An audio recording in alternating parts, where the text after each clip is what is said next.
Makalipas ang kanilang pamamasyal ay napahinto si Kang Wu matapos makakita ng isang bagay na nakakatakam at tuluyang naglaway. Nakakita ang ating bida ng kainan. Nagtanong siya kay Sola na kung maaari ba niyang kainin ang lahat ng gusto niya sa lugar na yon. Sumangayon si Sola habang nakatingin sa ating bida na naglalaway. Napatanong sa isip si Sola na kung hindi pa nakakapunta si Kang Wu sa food court noon.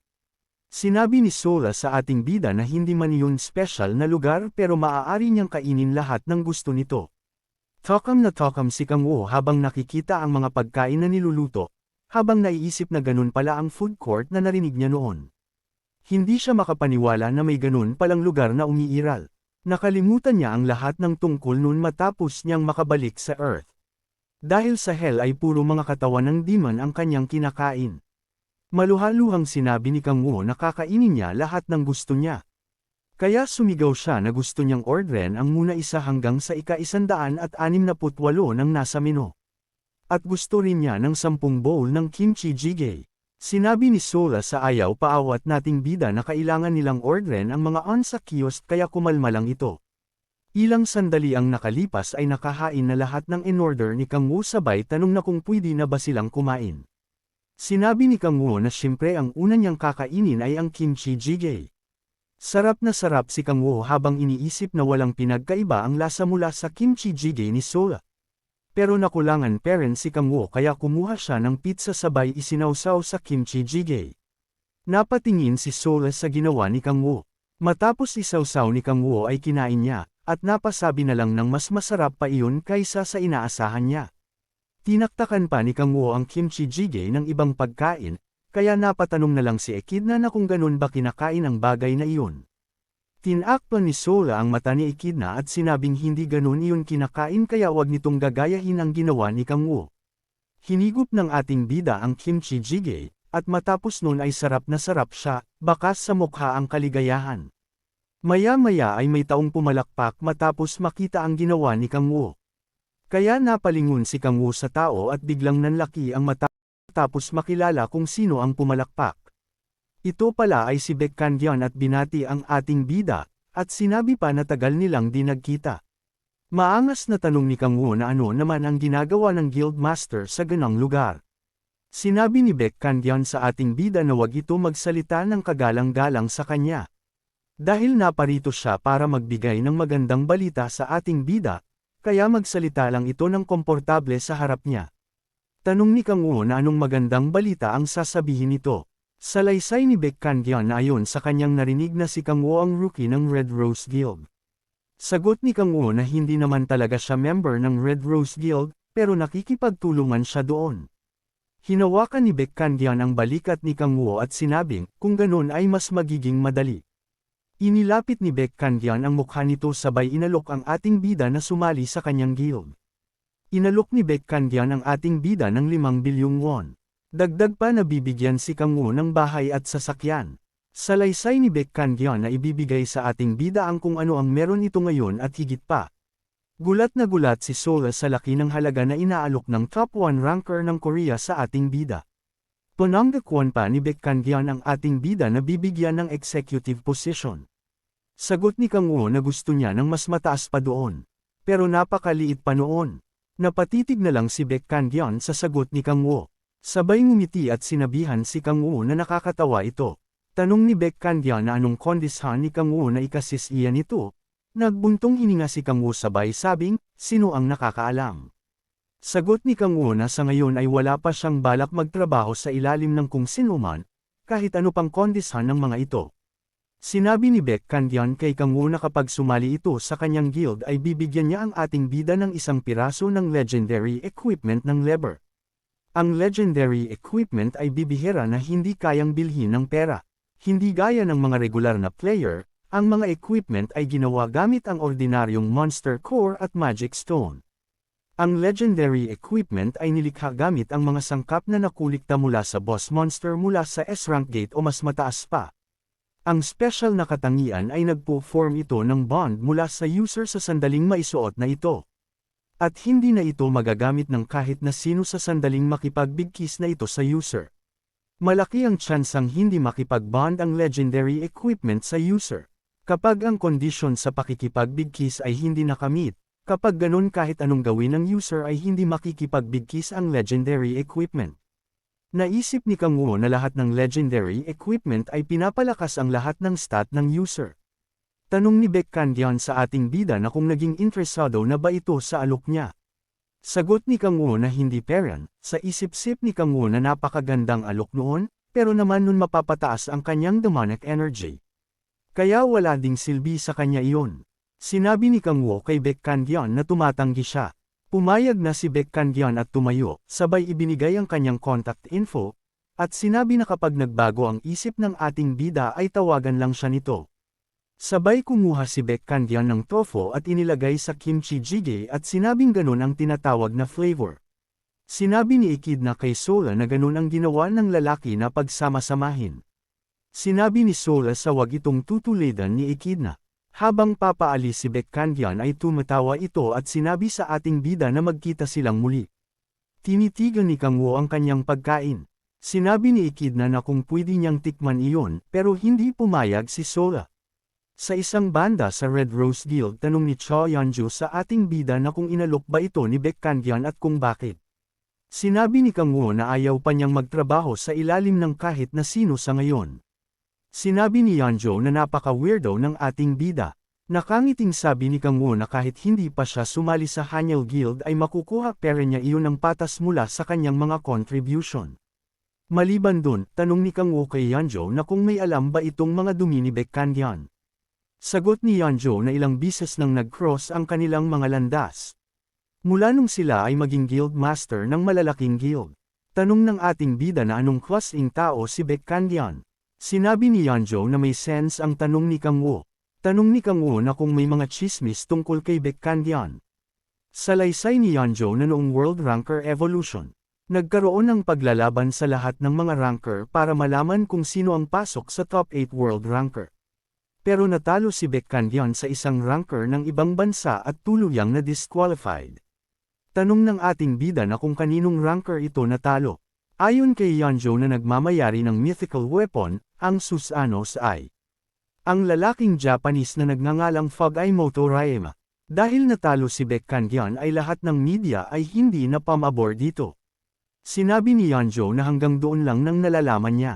Ayon kay Kang Wu na sana hindi siya balikan dahil tinanggihan niya iyon.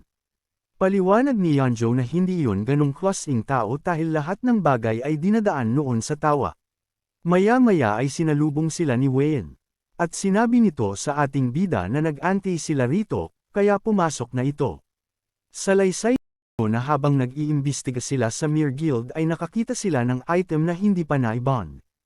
Ipinakita nila kay Kang Wu ang isang item. Natulala si Kang Wu sa kanyang nakita.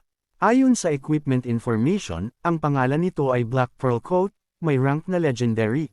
Ang basic function nito ay defense laban sa physical attack plus 660. Defense laban sa magical attack plus 480. Ang inherent stat plus 5. Ang special function nito ay maaaring gamitin ang Kraken's Wrath na dinodoble ang stat sa loob ng 1 minuto. At kapag ginamit na ang Kraken's Wrath ay maaari na lang ulit itong gamitin matapos ng 2 oras. Dagdag information, ang coat na ito ay gawa sa coagulated blood ng puso ng Krakens. Nakatulalang tinatitigan ni Kang Wu ang Black Pearl Coat at namamangha dito. Sinabi ni Yeonju na napakaganda ng mga epekto ng equipment na ito. Dagdag pa ni Yeonju na nakakabaliw na naboboost nito ang stat at may dagdag pa na inherent stat na plus 5, at ang special effect, pero halos walang player ang nagtataglay ng inherent stat. Natigilan siya sa kanyang pagsisilita at nagulat matapos makita ang pagmumuka ni Kang Wu na nakangiti na naman ng pademonyo habang nakatingin sa legendary equipment na Black Pearl Coat. Kapit ni Yunjan ang suot na sombrero habang nasa harapan nila ni Hayo ng magandang legendary equipment. Sinabi ni Yunjan kay Kang Wu na inaasahan na niya ang mga sinabi ni Kang Wu, lalo't matagal na niyang pansin ang abnormal growth rate ng ating bida. Mabagal ngunit malalaking hakbang ang ginawa ni Kang Wu palapit sa nakalutang na legendary equipment. Namamangha niya itong tinitigan sa kanasabing napakaganda nito at talagang nagustuhan niya. Hinarap pa ni Kang Wu ang nakatayong si Hayon sa kamabilis na nagpasalamat kasunod ng pagsaludo. Saad pa ni Kang Wo na maaasahan siya ni Hayun upang tumulong sa pagsugpo sa demonic order. Natatawa namang sinabi ni Hayun na mukhang nahanap na ng legendary equipment ang kanyang tamang may-ari. Di makapaniwala si Hayun na merong inherent stat ang ating bida. Masayang sinabi ng commander na inaasahan niyang magkatrabaho pa ng mas matagal si Kang Wo. Matapos ang usapan na mamanghang dinampyan ng palad ni Kang Wo ang legendary equipment, saka itinanong kung paano niya ito isusuot. Sagot naman ni Yunjon na isuot niya ito kagaya ng pagsuot niya sa Gargoyle Wise Armor. Mabilis ang ginawang pagsuot dito ni Kang Wo saka matikas na tumayo sa harap ng dalawa. Matapos ito agad na lumabas ang notification na kinilala ng Black Pearl Coat si Kang Wo bilang owner nito. Ramdam ni Kang Wo ang malakas na enerhiyang dumadaloy sa kanyang katawan, at matapos masuri na merong infernal energy ang ating bida agad itong pinataas ng suot na Black Pearl Coat. Umaapoy ang kanyang buong katawan matapos ang binding na ginawa ng suot na legendary equipment. Nakakrus ang kamay na tinanong ni Yunjon ang ating bida kung ano ang pakiramdam na makasuot ng legendary equipment. Sandalan tumahimik si Kang Wo sa kapasigaw at nakangiting itinanong kung maaari ba siyang magkakuha ng mas maraming ganoon, habang tinatapik-tapik ang equipment na suot. Nakakunot naman ni Yunjon na seryusong nakatingin sa ating bida, natawa naman si Hayun sa tanong ni Kang Wo saka sinabing hanggang ang pagsuot o paggamit ng higit sa 5 equipment ay makakapag-deactivate sa effect nito. Nakangiti namang pinagmasdan ni Kang Wo ang suot habang iniikot-ikot ang katawan. Seryoso namang nakatingin sa kanya si Yunjon mula sa likuran, saka sinabing ramdam niyang nagustuhan ni Kang Wo ang bago nitong equipment. Parang batang tuwang-tuwa naman ang ating bida na sumang-ayon sa sinabi ni Yunjon. Agad namang napalitan ng pagkaseryoso ang mukha ni Kang Wo nang itanong ni Yunjon kung nais ba niyang malaman kung gaano na siya kalakas. Napalingon siya kay Yunjon na halatang determinado sa pag-aaya ng isang duelo. Layunin ni Yunjon na masukat ang kasalukuyang lakas ni Kang Wo. Rinig mula sa loob ng sparring room ang yumiiko ang boses ng tatlo. Matapos makapasok agad na tanong ni Yunjon kung talaga bang matibay ang lugar. Pagmamayabang naman ni Hayun na ginawa ito para sa kahit anong klase ng battle. Habang nag-iinat naghahanda si Kang Wo para sa sparring nasa harap niya si Yunjon, nakasalukuyang nag-iisip kung gaano na kaya kalakas ang ating bida. Dagdag pa niya na siguradong hindi lang ang abnormal growth rate ang dahilan ng pagkatalo nito kay Mon Yung-ho. Habang naglalakas nasabi pa ni Yunjon sa isip na talagang special si Kang Wo dahil nagagawa nitong malimpasan ang levels at stats. Saad pa niya na kailangan niyang gawin ang lahat sa laban upang mapalabas ni Kang Wo ang kanyang buong lakas. Sa kabilang banda seryoso namang nakatingin sa gilid ang mga mata ni Kang Wo, iniinat nita ang katawan sa kanasabi sa isip na ito ang perpektong oras para malaman kung gaano na siya kalakas. Dagdag pa ni Kang Wo na si Yunjon ang perpektong katunggali para sa layuning ito, lalo't kailangan din niyang malaman kung gaano kalakas ang magiging party member sa hinaharap. Matapos ang paghahanda ng dalawa, mabilis na itinaas ni Hayun ang kanyang Kamahagyot na maaari nang magsimula ang laban. Sabay na naghandang umatake ang dalawa, mabibilis ang kanilang kilos upang iwasan ang atake ng isa't isa. Napansin ni Kang Wo na hindi buong puwersa ang suntok na ibinibigay ni Yunjon, kaya't nasabi niyang sinusubukan lang siya ng babaeng kaharap.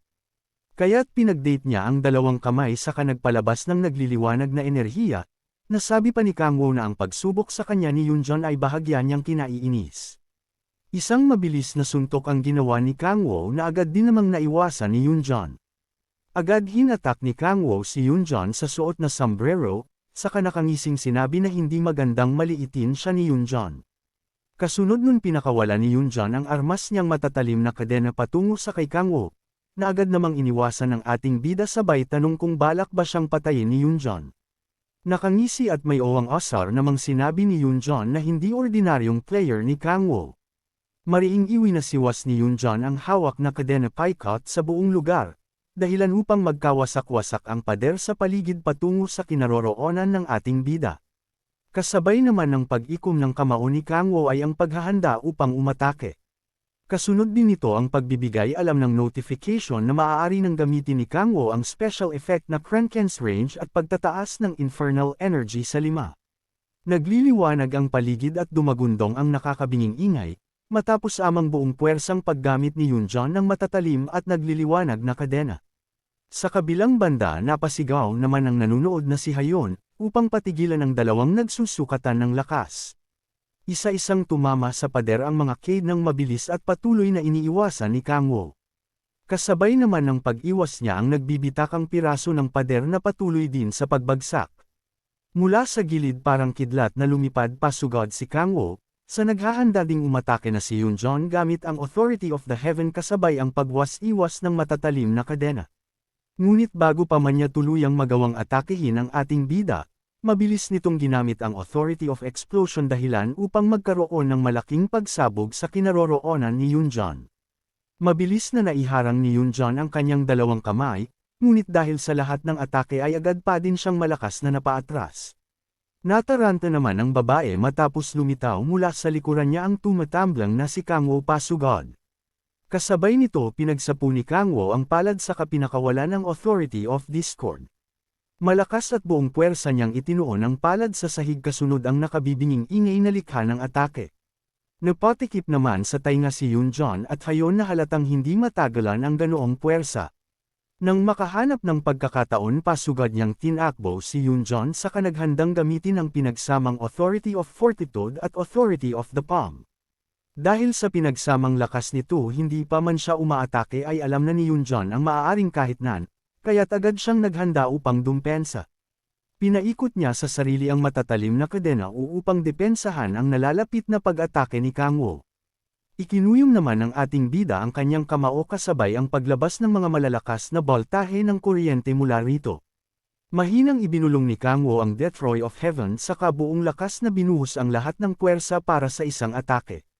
Napatulala ang commander na si Hayon dahil sa di kapani-paniwalang senaryo sa kanyang harapan. Kitang nakasuntok sa ere si Kang Wo habang si Yunjon ay malakas na bumagsak paupo sa sahig. Mahinang napatawa naman si Kang Wo matapos siyang tawaging halimaw ni Yunjon, na kasalukuyan pa ring nakasalampak sa sahig sa mismong harap ng ating bida. Lumabas sa notification na nag-expired na ang Kranken's Rage matapos itong gamitin ni Kang Wo. Ayon pa sa notification maaari lamang ulit itong magamit matapos ang 2 oras na cooldown. Utay-utay na naramdaman ng ating bida ang pagbaba ng dumadaloy na enerhiya. Nakatuon ang kanyang atensyon sa kamay matapos mapagtanto ang lakas ng legendary equipment na suot, dagdag pa niya na ito marahil ang dahilan bakit sinusuong ng mga player ang panganib makakuha lamang ng ganong equipment. Hindi siya makapaniwala na nagawang talunin si Yunjon gamit lamang ang isang malakas na atake. Nakaupo pa ding malakas na tumatawa si Yunjon sa kasinabing nakahihiya ang nangyari sa kanya. Nakangiti si Yunjon matapos iabot ni Kang Wo ang kamay upang tulungan itong makatayo. Sinabi ng ating bida na nagawa niyang talunin si Yunjon dahil sa suot niyang legendary equipment, ngunit sambit naman ni Yunjon na kagaya ni Kang Wo ay may suot din siyang legendary equipment. Napangisi naman si Kang Wo matapos makatanggap ng mga papuri mula sa Guildmaster ng Red Rose, pang-asar pa niya na maswerte si Yunjon dahil hindi sila naging magkalaban. Sa kabilang banda habang patuloy ang asaran ng dalawa, nakatanaw sa kanila si Hayon at nanginginig na nagsalita. Napalingon naman ang dalawa at nagseryoso, matapos sumigaw ng napakalakas si Hayon at sabunin silang dalawa dahil halos masira ang buong training facility. Patuloy ang pagsermon ni Hayon sa dalawa, at ayon pa sa kanya napakalaking halaga ang kinailangan upang maipatayo ito. Pinagpapawisan namang hindi makaimik ang dalawang kanina lang ay masayang nag-aasaran. Nahihiya silang humingi ng tawad dahil sa damage na nangyari sa lugar, ngunit hindi pa din kumakalma ang huwarang commander na patuloy na nagagalit. Matapos kumalma ni Hayon agad na sinisi ni Yunjon ang ating bida na nasa tabi niya. Nininervyos namang paliwanag ni Kang Wo na wala siyang ibang choice dahil napakalakas din ni Yunjon. Halos gumuho naman ang mundo ni Hayon sa kasabay ng inis kaya't napatikip na lamang ng kanyang mukha. Agad namang tanong ni Yunjon kay Hayon kung magkano ang magagastos sa pagpapaayos ng facility. Mula sa gilid tahimik namang napapaisip si Kang Wo kung paano mababayaran ang damage ng lugar, habang si Yunjon naman ay may pagsisiyaying sinabi na dapat ay sa gate na lamang sila nag-training.